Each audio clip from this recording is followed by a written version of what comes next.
You need to ignore what those art snobs are telling you about how you should be painting your miniatures. And to prove it, I'm gonna paint my first bust and totally ignore what those pros are telling me. Well, this ought to be good. That's right, I'm gonna speed paint it. And see if I can still get display quality results. So if you've been afraid to paint display figures or busts, or just too worried about how long it'll take to get a good result, then stick around. The bust I'll be painting today was supplied to me by Crafty Squirrel Prints, but more on that later.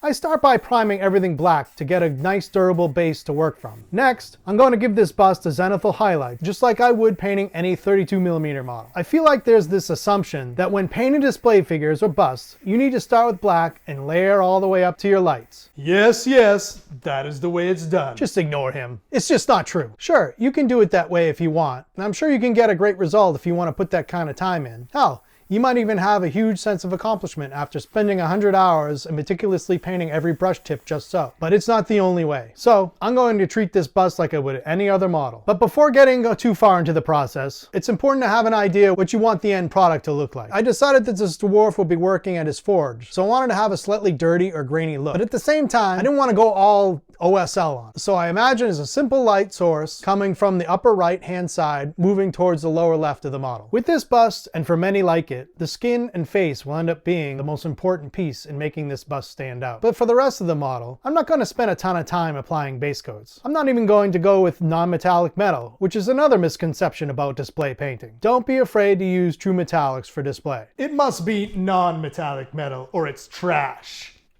If you're just starting out, non-metallic metal can feel daunting. It might keep you from display painting. But I assure you, your bust or display figure will look great even with true metallics. I decided on Army Painter plate metal for the steel. I broke down and purchased Army Painter's Fanatics Mega Set, so this bust is going to be their first test. I'll let you know at the end of the video what my impressions are. For the skin, I wanted to have a different look than the other materials, so I went back to the airbrush and used Liquitex Raw Sienna, which I hoped would be a good tan skin base, but ended up turning out a little more yellow than I was hoping. The reason for this turned out to be an issue with my airbrush. It would continue to spray paint even when not pulling back on the trigger. I'm not even sure how I didn't realize it. This is no doubt why the white zenithal I added was so heavy-handed. You could barely see the flesh tint after, which was not my intention. Sometimes bad results happen, but the reality is that almost anything can be fixed. So don't get discouraged and just keep at it. I used Liquitex Burnt Sienna from below to add some shadows to the skin. Before moving to the brush and how I handle the highlights, here's where you can find this bust and many more like it. If you don't have a 3D printer, but you'd love to dip your toes into printing display figures, or need some sweet minis for your next D&D session, then Crafty Squirrel Prints has you covered. Every miniature is printed with care and with great attention to detail to give you the highest quality product possible. With a wide array of sculpts available from many top-notch creators such as Artisan Guild, Daybreak Miniatures, Mammoth Factory,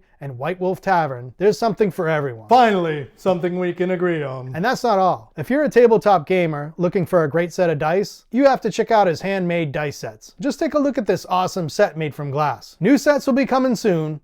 Not only does he create great products with excellent customer service, but he's also an amazing person. You have to check him out. Link in the description. Now it's time to break out the brush to layer up some highlights. This is where I planned on putting the Army Painter Fanatics line of paints through his paces to see how much of an improvement they are over the standard war paints line. Army Painter is absolute trash.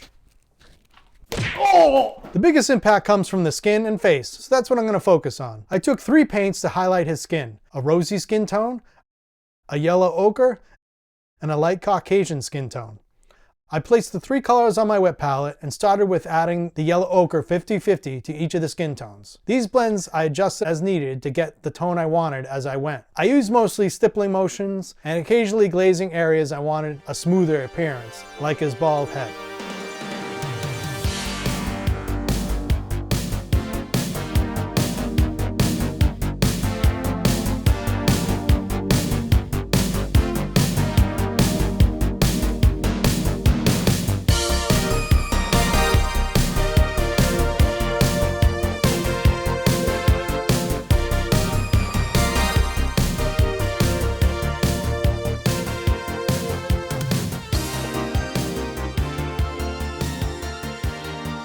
model has many scars. For this, I painted the raised part of the scar with a straight Army Painter Dorado skin, then took Citadel Contrast Blood Angels Red, thinned it way down, and filtered it over the scarred area. I think they came out pretty cool. I also used that same mixture to add some red under the eyes, inner ears, and the nose to add a little more interest to those skin areas. As far as the eyes, I kept it simple. I didn't want to spend forever trying to add the perfect eyes. This video is geared more towards beginner painters, so I didn't want to go too deep into the weeds. The rest of the model got 1 or 2 highlights for each element, but the idea was to challenge myself with completing this bust in a reasonable time frame, but still get a display quality look.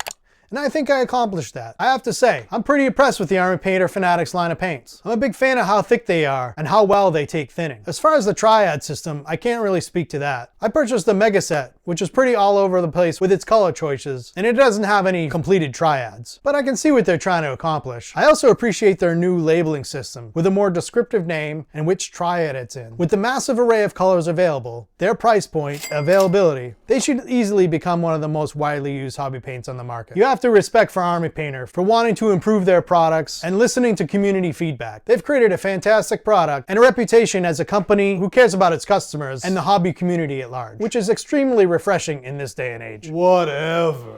And here it is, time for the final reveal.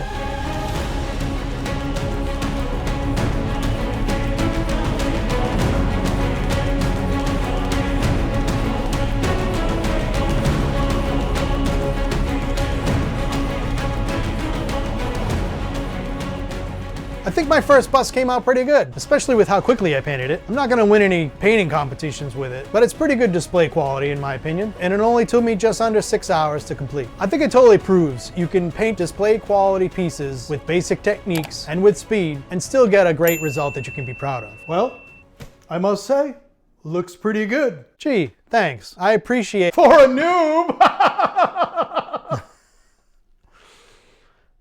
If you want to learn what else you need to stop doing, Pick it up, pick it up, pick it up, pick it up. You see the drip, yeah, I'm fitted up. Hop in my car and the giddy up. Secure the bag, yeah, I get the bus. Pick it up, pick it up, pick it up. What do you think? Is that good? Is that good? Is that good enough for you? Is that good? Do we have a wrap?